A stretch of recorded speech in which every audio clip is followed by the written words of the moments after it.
आई या शब्दातच माया, प्रेम आणि सुरक्षा आहे. तुम्ही कधी विचार केलाय का, ज्यांचं कोणीच नाही त्यांच्यासाठी आई कोण? एक गरीब घरातील साधी स्त्री, जिला नवऱ्याने हकललं, समाजाने नाकारलं, पण ती हरली नाही, तुटली नाही. कारण ती फक्त एक स्त्री नव्हती, ती होती हजारो लेकरांची आई. 282 जावई, 49 सुनांची सासू, 250 गायींची आई, 750 पुरस्कारांची मानकरी आणि 4 राष्ट्रपती पुरस्काराने सन्मानित पद्मश्री सिंधुताई सपकाळ. त्या किस गली में खसखस सिंधुताई सपकाळ, स्मशानात राहणारी, भिकाऱ्यांसोबत राहणारी, जळणाऱ्या प्रेतावर भाकरी भाजून खाणारी मी, जन्म दिलेल्या बाळाचं दगडाने नाळ तोडणारी मी. माझ्या पिक्चरमध्ये 4 दगड मारले, मी रिअल 16 दगड मारले. 16व्या दगडाने बाळाचं नाळ तोडताना एकच विचार केला की सिंधुताई सपकाळ अशी वेळ कोणावर येऊ नये, आली तर तिच्यासोबत तू असली पाहिजे. 14 नोव्हेंबर 1948 वर्धा जिल्ह्यातील एक छोट्याशा गावात सिंधुताई यांचा जन्म झाला. त्या 10 वर्षाच्या असतानाच 35 वर्षाच्या श्रीहरी सपकाळांशी त्यांचं लग्न लावून दिलं. बालपण संपलं आणि दुःखाची कहाणी चालू झाली. त्यावेळी गुरे वळणे हाच व्यवसाय होता. शेण काढून बायका अर्धमेल्या व्हायच्या, पण त्या बदल्यात त्यांना काही मजुरीही मिळायची नाही आणि शेणही मिळायचे नाही. रस्त्यावरती मुरुम फोडणाऱ्यांना पण मजुरी होती, पण शेण काढणाऱ्यांना नाही. म्हणून सिंधुताईंनी बंड पुकारला आणि त्यांचा लढा चालू झाला. त्या शेणाचा लिलाव फॉरेस्टवाले करायचे. यातून ज्यांना हप्ता मिळायचा त्यांच्या हप्त्यावरती गदा आली. गावातील एक जमीनदार दमडाजी दुखावला गेला. त्याचा हप्ता बंद झाला. जंगल खात्यातून येणारी मिळकत बंद झाली. म्हणून त्याने सिंधुताईंच्या नवऱ्याला सांगितले की तुझ्या बायकोच्या पोटात जे बाळ आहे ते माझं आहे.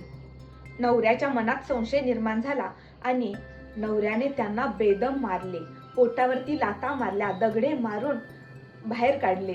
त्या 9 महिन्याच्या गरोदर होत्या, पूर्ण दिवस भरलेले होते आणि त्या अवस्थेत त्या बेशुद्ध झाल्या आणि त्यांना फरफटत गायींच्या गोट्यामध्ये नेऊन टाकण्यात आलं. गोट्यातल्या गायी देखील सोडण्यात आल्या. जी काय उरली सुरली जिवंत असेल ती या गायींच्या पायाखाली येऊन मरू दे म्हणून तिला गोट्यात नेऊन टाकण्यात आलं. पण त्यातीलच एक गाय त्यांच्या अंगावरती उभी होती. हमरून हमरून सगळ्या गायींना हकलवत होती आणि त्या बेशुद्ध अवस्थेतच त्यांनी एका मुलीला जन्म दिला. सिंधुताईंना उठवण्यासाठी ती गाय खूप हंबरत होती आणि तिच्या हंबरण्यामुळे सिंधुताईंना शुद्ध आली. सिंधुताईंनी तिच्या पोटाखालून बाहेर येऊन तिच्या गळ्याला पडून खूप रडल्या आणि म्हणल्या, तू गाय असून माझी माय झालीस. आणि तिथेच त्यांनी त्या गायीला वचन दिले, मी मरेपर्यंत मायवेल जपेन. म्हणून त्या अनाथांची आई बनल्या, हजारो लेकरांची आई बनल्या. सिंधुताई सपकाळ हा चित्रपट तर तुम्ही बघितलाच असेल. त्यामध्ये जेव्हा त्यांना बाळ होतं तेव्हा त्या दगडाने त्या बाळाची नाळ तोडतात. त्यात असं दाखवलं आहे की 4 वेळा दगड मारल्यावर ती नाळ तुटते, पण खऱ्या आयुष्यामध्ये त्यांनी 16 वेळा दगड मारला होता आणि त्या 16व्या वेळी ती नाळ तुटली होती. तिथून त्या माहेरी गेल्या, पण माहेरच्यांनीही त्यांना नाकारलं. ही ओली बाळंतीण बाळाला फडक्यात गुंडळून वनवन फिरत होती, रेल्वेमध्ये भीक मागत होती. 20 वर्षाच्या सिंधुताई सपकाळ 10 दिवसाची ही ओली बाळंतीण दिवसभर भीक मागायची आणि रात्री स्टेशनवरती राहायची. एक दिवस त्यांनी ठरवलं की आज मरायचं. आज मिळालेली भाकरी त्यांनी रात्री पोटभर खाल्ली आणि रात्री 2चा टोल पडला. आता मरायला जायचं म्हणून त्या चालायला लागल्या आणि त्या स्टेशनवर एक भिकारी मोठमोठ्याने रडत होता, मी आजारी आहे, मला कोणीतरी पाणी पाजा, मी आता मरणार आहे, असं म्हणून तो खूप मोठ्याने रडत होता. सिंधुताईंच्या मनात विचार आला, आता आपण मरायला चाललोय तर काहीतरी चांगलं काम करून मरूया. त्यांनी ती भाकरी सोबत घेतलेली होती आणि बाळही सोबत होतं. त्या भिकाऱ्याजवळ गेल्या आणि भिकाऱ्याला उठवून बसवलं. त्यांच्या हाताला चटके लागले, इतका ताप त्या भिकाऱ्याला आला होता. त्यांनी त्या भिकाऱ्याला बारीक बारीक भाकरी करून खाऊ घातले आणि पाणीही पाजले, पण तो भिकारी मेलाच नाही. त्यावेळी त्यांनी ठरवलं, आता मरायचं नाही, मरणाऱ्यांसाठी जगायचं. स्मशानात त्या राहिल्या, जळत्या प्रेतावर त्यांनी भाकरी भाजून खाल्ली. फुलांच्या पायघड्यावरून चालताना काटे बोचले तर सहन करायला शिका. काट्यांना फक्त बोचणं माहिती असते, वेदना कळत नसतात. त्यांना माहित होतं भजन म्हटलं की भोजन मिळतं. म्हणून जिथे कुठे भजन चालू असेल तिथे त्या जायच्या आणि तिथल्या माणसांना म्हणायच्या, की मी एक भजन म्हणू का? ते म्हणायचे तू मागं सर, पण ह्या जिद्द सोडायच्या नाहीत. एका कुणीतरी भजन म्हणले की ह्या लगेच म्हणायच्या आता मी म्हणू का? ए बाई जरा गप्प बस, असं तिथले लोक म्हणायचे. पण तरीही त्या पुन्हा आता म्हणू का, आता म्हणू का असे म्हणत मग त्यातला एखादा कोणीतरी माणूस म्हणायचा म्हणू का लावलंय, एकदा म्हणू दे. पोटभर जेवायला मिळतं म्हणून जीवाच्या आकांताने त्या भजन म्हणायच्या. त्यांना भजनवाली बाई म्हणून ओळखलं जायचं. दुसऱ्या दिवशी त्या तेथून एसटीने जायला निघाल्या. नंबरला थांबल्या. कंडक्टर त्यांच्यापर्यंत आला आणि त्या कंडक्टरने तिकीट बंद केले. कारण त्याला वाटले की आता ही बाई काय तिकीट देणार, कारण डोक्यावरचा पदर फाटला होता, साडीला गाठी होत्या, मग कोण इज्जत देणार. कंडक्टर एसटी मध्ये चढला. त्याच्या पाठोपाठ सिंधुताईही चढल्या. कंडक्टर म्हणाला मी तिकीट दिलेलं नाही, तुम्ही खाली उतरा. सिंधुताई म्हटल्या मग आता तिकीट दे. तो म्हटला नाही, तुम्ही खाली उतरा. सिंधुताई म्हटल्या आता मी पण खाली उतरणार नाही. त्यांची जोरात भांडणं चालू झाली. तेवढ्यात एक माणूस तिथे आला. फाटक्या कपड्यांचा, तुटलेल्या चपलीचा एक गरीब माणूस. तो सिंधुताईंना म्हणाला तुम्हीच रात्री देवाचं गाणं म्हटलं होतं ना? सिंधुताई एकदम दचकल्या. त्याने पुन्हा विचारलं बाई तुम्हीच रात्री देवाचं गाणं म्हटलं होतं ना? सिंधुताई म्हटल्या हो, मीच काल तिथं देवाचं गाणं म्हणत होते. तो माणूस म्हणला मीही काल तिथे भजनात होतो.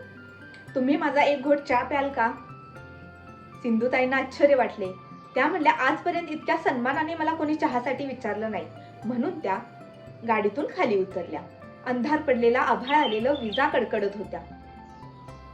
गाडी थोडीशी पुढे गेली आणि गाडीवरती मोठी वीज पडली. गाडी पूर्ण जळून राख झाली. एकही माणूस वाचला नाही. सिंधुताईंचीही थोडे केस आणि साडी जळाली. जर त्या गाडीतून उतरल्या नसत्या तर काय झालं असतं? बाकी एकही माणूस त्यावेळी जिवंत राहिला नाही. त्यांनी पाहिलं तर चहा पाजणारा माणूस गायब झाला होता. त्यांनी त्या माणसाला खूप शोधण्याचा प्रयत्न केला, पण तो माणूस काय सापडला नाही. त्यांना आयुष्यभर एकच प्रश्न राहिला, मी मरू नये म्हणून मला गाडीतून उतरवणारा तो माणूस कोण? तेव्हा त्यांनी त्या दिवशी नतमस्तक केले आणि त्या दिवशी त्यांनी ठरवलं की आता मरायचा विचारही मनात आणायचा नाही. आणि त्याच दिवशी त्यांनी ठरवलं आपली मुलगी आपल्याजवळ ठेवायची नाही. आपल्या मुलीला जास्त करू आणि सांभाळलेल्या मुलांना कमी, असं होता कामा नये. आई चुकते, आपल्या लेकरांच्या बाबतीत आई चुकते. म्हणून त्यांनी आपल्या मुलीला श्रीमंत दगडूशेठ हलवाई गणपती ट्रस्टला दिली आणि त्या अनाथ मुलांना गोळा करू लागल्या आणि त्यांचं संगोपन करू लागल्या. सर्वात मोठं त्यांनी काम केलं ते म्हणजे दगड मारून बाहेर हकलणाऱ्या त्यांच्या पतीला त्यांनी माफ केलं. सासर माहेरनी त्यांचा सत्कार केला. दिन निकलता है जीना सीखो. त्या सत्कारात त्यांचे पती खूप रडत होते आणि ते बघून सिंधुताईंना खूप बरं वाटत होतं. क्षणभर त्यांना बरं वाटलं आणि त्यांच्या मनात विचार आला, सिंधुताई तू चुकतेस.